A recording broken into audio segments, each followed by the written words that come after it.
am Brianna Morton from Homewood City Schools, and I hate that I am not with y'all today, but I am with you in spirit, and I can't wait to read everyone's policy papers to see your innovative ideas and to hopefully see how Homewood City Schools can improve through your ideas.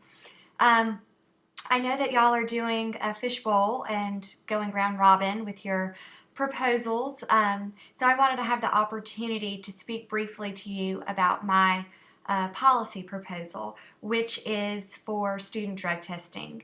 This is a controversial topic. Some school systems are completely opposed to it, while others are apprehensive but accepting. And then there's other school systems that have been using it for several years, and it's not without problems, but they are continuing to use it and they're pleased with the results. So Homewood City Schools is in the very beginning stages currently of investigating a student drug testing policy. They're going from the very beginning. Is it going to be mandatory or voluntary? Is it going to be just for athletes, or is it going to be for students participating in any extracurricular activity sponsored by the school?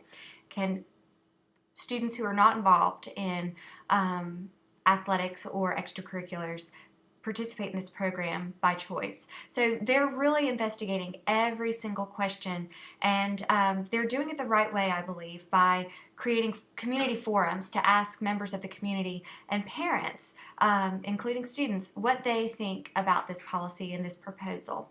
I think the most difficult part of this project was really looking at the facts, looking at, does it make a difference, looking at how does it impact the student body, and how does it impact the instruction in the classroom, which is one thing that I'm really concerned about.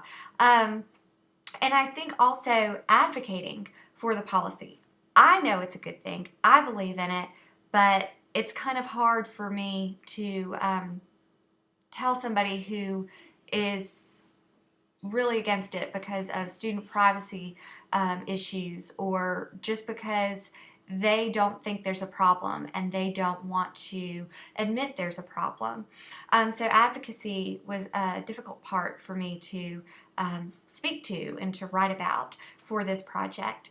But overall, I think it was a really interesting assignment, and I really enjoyed having the opportunity to write a policy that could potentially be used within my school system, or at least get the ball rolling, so to speak.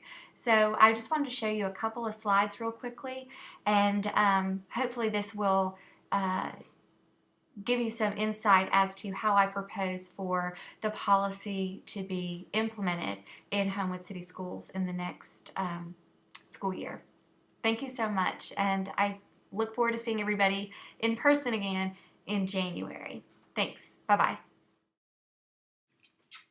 Here's a chart that I featured within my policy report, and as you can see, I'm laying out a plan over the course of 4 years. This year would be the mobilization period, and as Fowler mentions within the text, this can take up to 18 months, but I must disclose that Homewood City Schools is currently in this process. They're in this stage right now by conducting research and speaking to members of the community, their constituents, to see how this would have a positive impact and how it could have a negative impact, not only on our students, but our community at large. Next year, I hope that we would be within our pilot year, and I think that this is an important phase.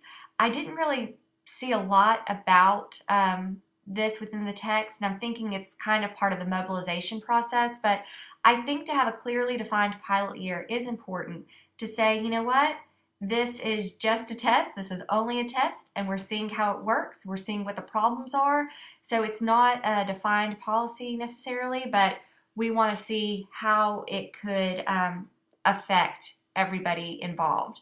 And then by 2016, I'm hoping that we have started to see how it could be a positive thing for us, and by 2017 we would formally implement it and it would be mandatory for all students participating in athletics and school-sponsored extracurricular activities.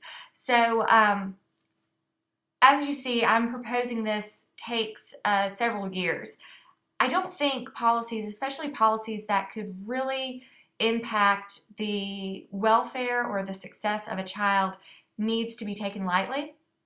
And I think that's part of the problem in education today is a lot of these policies are great ideas that haven't been thought out well enough, and they're put together too quickly to serve a purpose, to please somebody, to make somebody look good, and it fails. One example is a local school system who tried to implement or enforce a policy, and the community spoke up and they spoke loudly, and it's a mess right now. And I think it shined a negative light on the school system. It shined a negative light on our state, and it brought unnecessary stress to members of the community because it was just a thought that got out too soon without being thought out properly or thoroughly. Anyway, that's my policy that I'm proposing, and I really hope that it gets implemented in one way or another, and I appreciate your time. Thank you so much.